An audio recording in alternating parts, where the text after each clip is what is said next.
Welcome to Farm Charm Chic. I'm Emily. Today's episode is a 5 under 5 DIY challenge episode, which means I have 5 beautiful farmhouse projects that each cost less than $5 to make. I will explain more about the challenge later on in the video, so stay tuned for that. If you like crafting, DIYs, look for less, hacks, thrift flips, or just creating in general, I would love if you would consider subscribing and becoming my crafting BFF.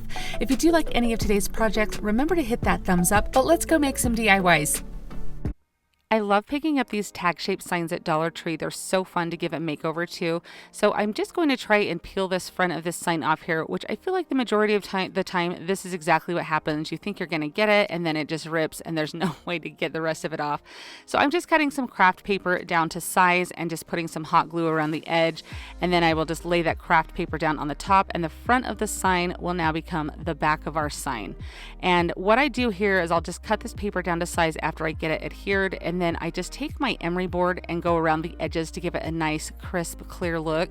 It gives it that clean edge so it looks like it was made to be that way. I'm just using a skewer to mark where the holes are on the back of my paper. And then I have this paper I got at Hobby Lobby. It looks like galvanized metal, and I thought it would be so cute to have this tag kind of have a galvanized feel. So the same process I did with the back, I just cut this down kind of to size, but on this side I'm using some Elmer school glue. This is the time of the year to pick this school glue up. You'll start seeing it in the school supplies section, and it will go on a really good sale. Pick this stuff up. I love using it for these projects, and I've never had a project where like the glue, like the project has lifted up, if that makes sense. I've never had the paper come off or anything. So you can see I had to piece 2 pieces together there, and I'm just using my brayer to get this really down good to make sure that it's not going to come up or anything. And then the same process, I'll cut off the excess, and then I will go around and file the edges to give it that nice, crisp, clean look.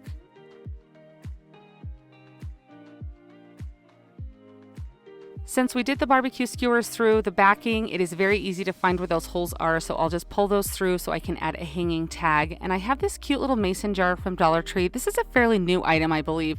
So I'm just removing their little bow that was on it so I can embellish it myself. And I use one of these little 3-dimensional stickers that came from Dollar Tree. And now I'm just wrapping some twine around the top of it, and I just use some hot glue to make sure that sticks really well onto the back. I made this cute little finger bow out of twine and added some of the little Dollar Tree beads to the bottom of it. I thought that was super cute. Now just taking some tumbling tower blocks, I'm gluing these onto my sign, and I want this jar to fit at an angle on these. So I put some glue on the bottom of the jar so it can glue to the sign, and then I will have those tumbling tower blocks raise it up so I can change the florals in and out for different seasons, because I thought it would be kind of fun to make this so you could have it for different seasons of the year. So you can see how those florals just tuck right down into there. Now I just use some jute twine and feed it through those holes, and I tie some knots on the front. You could do like embellish this however you wanted. If you wanted like a beaded loop on there would be super cute, rope, anything like that. You wouldn't even have to put one on there. But there we have it. I think it turns out so cute. What do you guys think of this? And I love that I can switch those flowers out, and I really think that paper makes it look like galvanized metal on there. What do you guys think of this one? Every month on the 5th, I get together with Missy from the Crafty Cove, and we host a challenge called the 5 under 5 DIY Challenge. What that is we invite all different creators. Anybody that's a creator, has a YouTube channel, can join, and all they have to do is create 5 projects within the theme of that month that each cost less than $5. Each month we invite a guest host to host along with us, and this month is Annalie Ashby from Annalie Ashby DIY. She is an amazing creator. She has been an inspiration of mine since I started my YouTube channel, and she is so fun to work with. I will leave a link to her channel as well as Missy's down in my description box, but most importantly, I'm going to leave a link to this playlist down there and pinned in my comments so you can easily find that and watch all of the wonderful DIYs that these very talented creators have come up with. This month the theme is Dollar Tree DIY, and I know you guys love to see what fun Dollar Tree DIYs we come up with, so hopefully you enjoy all of the inspiration. Let's get right back into the DIYs. For this project, I am using some scrapbook paper I have that looks like little seed packets, as well as this little wooden block that I have from Dollar Tree. This would also be a perfect project that you could do with the little squares on the back of the Dollar Tree calendar. These little seed packets just have a different side. They're a little bit bigger, and so I like the size a little bit more, but if you don't have this exact scrap paper, I'm just giving you an idea of something else you can use and another idea for those Dollar Tree calendars. So now I'm just going to paint the background of this really mossy green color. I just love this color for spring this year, and I just go around the whole thing and paint all the sides and everything. And then I'm just using my favorite purple glue stick. Guys, I buy this stuff when it goes on clearance at back to school. I literally buy it by the dozens. I love this glue. It's perfect for crafting. So after I get a very liberal amount of the purple glue on there, I am just going to place this down, and then I just kind of like lay it out with my fingers a little bit there, and then I am going to get my little brayer and just kind of roll this all over it, make sure that it is nice and adhered there. And then you can also go over it with some Mod Podge, that way it will protect it. And then of course to distress things, because that's what I like to do here, I go around all of the edges with a little bit of antiquing wax, just very little amount on the little chip brush there, which came from Dollar Tree. And then after I go around all of the edges, I make sure there's very little in my brush. I kind of go over those edges first to kind of even empty my brush out more. And then I go over the front of this seed packet to kind of make it have a little bit more of an aged look as well. And then I took a beaded garland that I already had and just tied onto the end of this. I love the little look of beads kind of draping down from a tiered tray, so I thought that would be perfect. It's not one that I made, it's just one that I had already and just tied it onto the end of it. But I think this turns out super cute. I'm excited to see what it looks like on our tiered tray. These little mini charcuterie or cutting boards from Dollar Tree are darling. They're in their crafting section. I'm also using a crate and then a dowel, but you could also use a plunger handle if you want to grab everything from Dollar Tree. Now these are the exact perfect size to fit on the sides of one of these crates, and I thought this would make a darling little box. So I'm just using some wood glue on the sides of my crate here, and I'm just going to glue both of those charcuterie boards onto the side of my little crate there so we can make our little box. I like to take my little box I set up on the table to make sure it has a flat bottom, and kind of use my fingers to kind of zhuzh those little charcuterie boards around to make sure all of the lines end up even and everything. And then I just put some wood glue on my dowel, and I just carefully slide that in between those, and then I just use a wipe to wipe any excess wood glue off, and then I just kind of press it to make sure everything is good. So I take some little half beads now, and I'm just using a little bit of super glue and the wood glue, and I'm gluing those on the outside part of where my dowel is. It's going to look like it's covering a little nail head or something. I thought it would be a really cute contrast, completely optional if you decide not to do this part. I haven't yet seen any half beads at Dollar Tree. If you guys have seen anything like that, I would love for you to let me know down in the comments. I do get mine on Amazon. I'll put a link to those down below, but I'm excited and hopeful that Dollar Tree will hopefully come out with something like that fairly soon. I did clamp this together, but I don't think that you would have to do that. I just left it to dry for about 30 minutes, but I think without the clamp you would be fine. But now I'm going to go ahead and paint this, and at first I decided just to paint the entire thing white and kind of start from there and kind of look at it and see what I wanted to do with it, if I wanted to add contrasting colors or do a pattern or anything like that. So just give this a spray paint, or if you just want to use chalk paint, however you want to get this painted, you'll just do your choice. When I did get it all painted white, it was very stark and it needed something, so I thought I would go around all of the edges and give kind of that black farmhouse look to it. I thought this was really cute. It took a little bit of patience just to make sure I didn't get black paint spilled over onto the white. Of course, you would have to go back and touch up if you did that. And then just very carefully I painted those little half beads as well as the handle on it also. In the end, I really love how this turns out with the two-tone, and I'm really glad that I took the time to do this because it really does kind of make this piece. Now, the sides are a little bit plain, and so you can embellish them however you want, or you can leave them. I'm just showing you what I did with mine, so this step is completely optional. I do use a couple, or just one of the Chalk Couture little stencils here. So when you use Chalk Couture, you just kind of put it on a little fuzzing mat there. It just kind of makes that stencil not as sticky, so it's not going to tear your paint or anything up. And then you just use chalk paste that they sell, and you just kind of put that over with a squeegee. It's very much like screen printing. When you pull back that, the design is revealed and it looks really cute. Check my description box for more information on Chalk Couture. If you have any questions, I'll be happy to answer them for you, but just know that you're going to use whatever means you have available to you to embellish yours. So it does not have to be like mine. This is just meant to be inspiration. Now I sanded the edges, and then I took a little bit of black paint on a baby wipe, and I just am running my finger over all of the edges on this. And for some reason, this is what really made the piece to me. I'm not really sure if it just gave it like a defining something or made it look like enamel or what it was, but I really, as I started this, I wasn't sure I was going to like it, and I fell in love as I was doing this. I thought it really, really made the piece. So inside and out, I just go over all of the edges, and then I even decided to go over the crate, which I wasn't really sure about, but I'm so glad that I did because I do like the definition that it gives and like how it turns out. Now, if this is not your style or you're not loving how this looks, obviously skip this step, but it's totally my style, and I think it really just screams farmhouse, and I love it. Remember to subscribe if you're liking the projects that you're seeing today. These are some of my most favorite farmhouse projects. The next one that I do is my absolute Dollar Tree favorite of all time. This is very close though. I love how this turns out. So I'm going to show you from a different couple of angles here, depending on your decor or where you want to set this in your house. You can set it sideways. It looks super cute at an angle or straight on. Either way with a little plant. You could even stick whatever you wanted in there besides a plant. I love how this turns out, and I think literally this is one of my favorites. I think it is absolutely beautiful. Right now at Dollar Tree, they have these darling signs in their nautical area, and I'm just going to take off this little seashell because I'll use that for something else. And yes, this sign is beautiful the way that it is, but you guys, these signs right here are the exact same size as Dollar Tree's calendar pages. So if you have a favorite calendar page that you want to display or looking for something easy to do to kind of jazz up your decor, this is the perfect sign to get. So just keep that in mind. So all I'm doing is just taking my paint scraper, and you saw me remove that seashell, and now I'm just going to slip it underneath that frame, and I'm just going to go around the entire frame to break it free. And you can kind of see that there's a little bit of paper. I just wanted to be very gentle with that frame because I didn't want it to break. Now I love this farmhouse page here with that darling wreath. It's very neutral, and I just absolutely love it. And so that's what I chose to put on mine. Now watch this, you guys. Look at how easy this paper tears off of this. I don't know if all the signs are going to be that way, but I was absolutely floored that that came off that easy. So now I'm just going to take some black paint because I thought that would match that calendar page well. You could leave this whatever color was on there would be totally fine and skip this step and make it even easier. I just thought that black would match a little bit better with that calendar page and with my decor.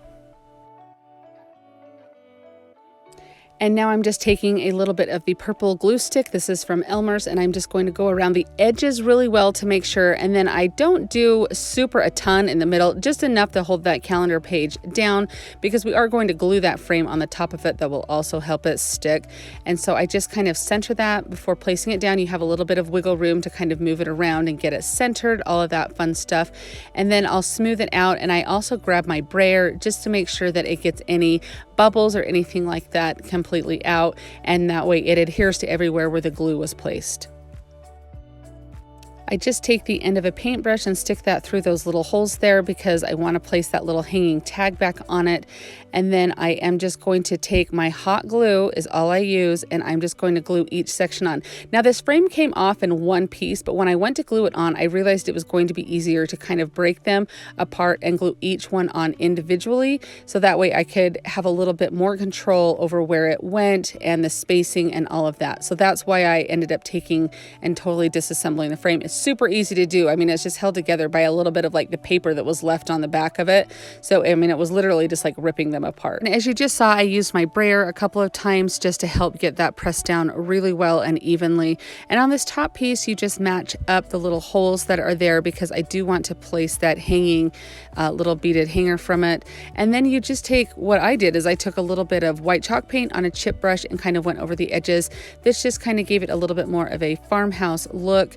I always like to distress a little bit there. And then I just replaced this little beaded hanging thing from it. And I had a couple of extra beads that were the same size, and I thought it would look better to have a few more beads. So I just placed those on there. Now it looks cute with this little thing hanging down like this, or you can hang it from the tag. Either way. I just love that these signs are in Dollar Tree right now and that they are the exact size of these calendar pages because there are some beautiful pages. I'm sure you guys have seen so many DIYs with these, but this is so simple to be able to display in this way. Anyway, I'm curious to know what your thoughts are on this one. Are you guys on Instagram? If you are, I would love if you would come and find me. I am Farm Charm Chic over there. I'll leave a link down in my description box so you can easily find me. But come and see what I'm working on. I post there quite a bit. I like to show you things that I'm working on or when I have videos ready. It's just another place to stay in touch. So if you do come find me, remember to send me a DM and say hi because I do love meeting new friends.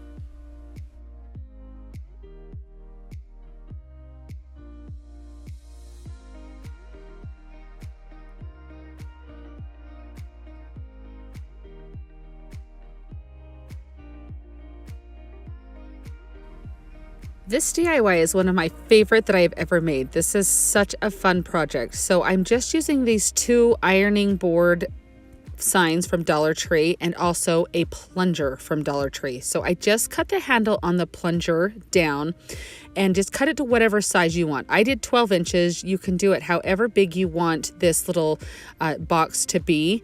And then I'm just putting some E6000 and some hot glue at the top, and that's how I am affixing the plunger's handle to it. And when I did the other side, I did just kind of stack some paint cans up, as you saw there, so that way the back end of the sign kind of had something to rest on. Then I just take some painter sticks, and this is why I did 12 inches, it's because it's the exact length of the painter sticks, and I just line them up to make the base to the little box. It's like a toolbox planter that I'm making. And then I'm just using some craft sticks to glue on each side to make sure to give that base some stability and hold those painter sticks together. And then I do just use some wood glue on the edges of the painter sticks. And then I also go in with some hot glue and put a bead of hot glue right along where those connect to give it a little extra stability there. So there we go. Then I'm taking this little sign from Easter I had left over, and this is what I'm going to use to make the edges of my box. Now this sign, it's wide enough that I could cut it in half and do half on, one half on each side, but it is a little bit longer than 12 inches. So I do need to trim just a little bit off of the end of each side. So that way I can go ahead and affix this with some wood glue, and hot glue is what I use for the long-term and short-term hold. And then I just go ahead and place each side on there and let that wood glue dry thoroughly before I move on to the next step of painting it.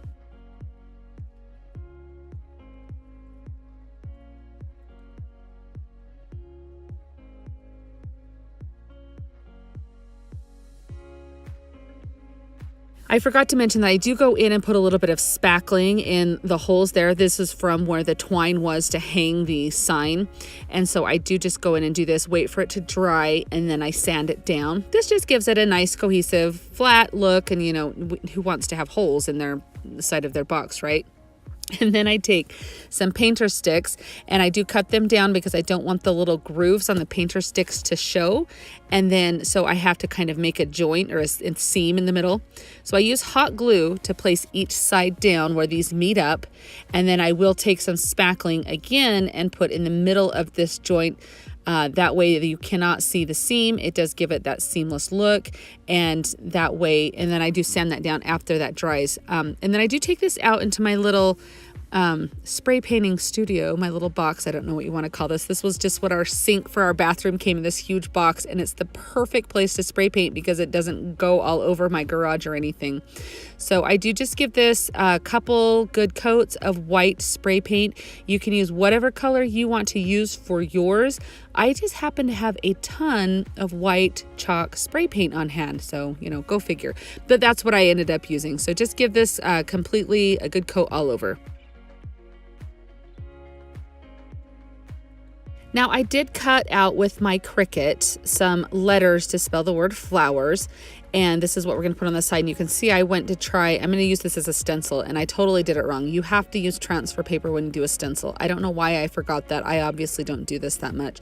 So after I got my transfer paper on there, I just affixed this to the side of my little toolbox here.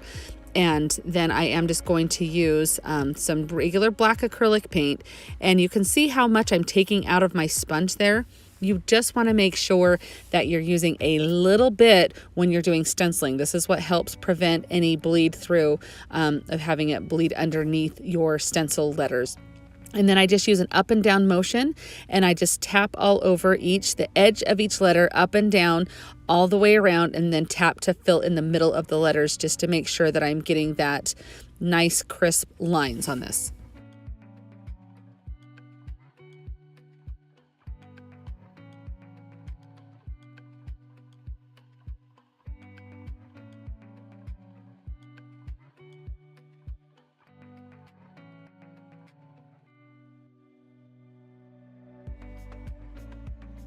And then that so satisfying feeling of peeling this up.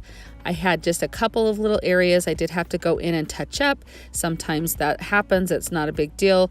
I do lift up the center of my O and my R to reveal those. And then you do, just like I said, go in and do any touch-ups that you might need to do or you feel you need to do.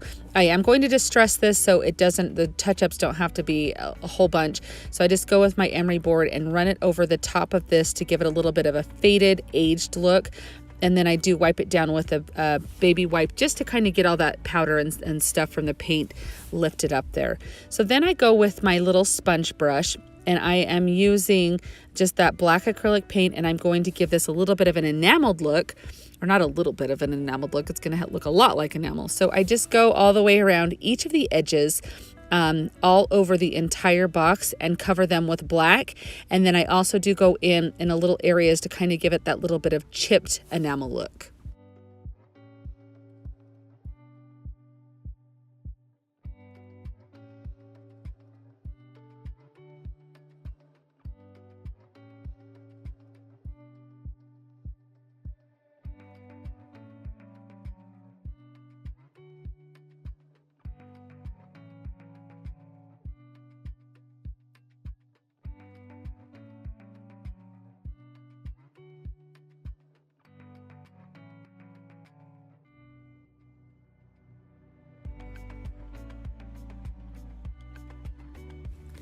I love how this box turned out. This will be so fun to either put some little potted plants in.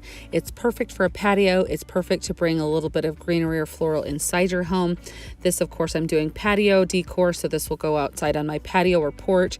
But I just think this looks so cute, so versatile. And guys, it's made from a plunger and 2 ironing board signs. Like, how awesome is that?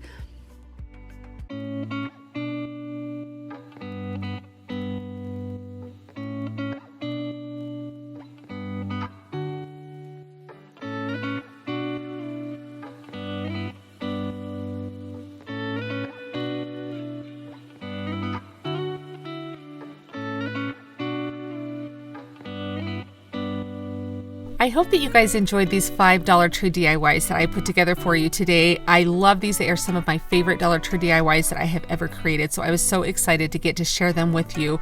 Remember that down in my description box is going to be a link to the playlist so you can see all of the other fun Dollar Tree DIYs the other creators have made for you. Thank you again to Missy and to Annalie for hosting this month with me. That's all from me for this month. Enjoy the rest of the playlist, and I'll see you guys again next month on the 5th for another 5 Under 5 challenge. Thanks so much for watching. Have an amazing day. Happy crafting! If you liked the video that you just saw and you want to keep crafting together, here's another video that you might enjoy. And as always, remember to like and subscribe. Thanks so much for watching. I'll see you next time.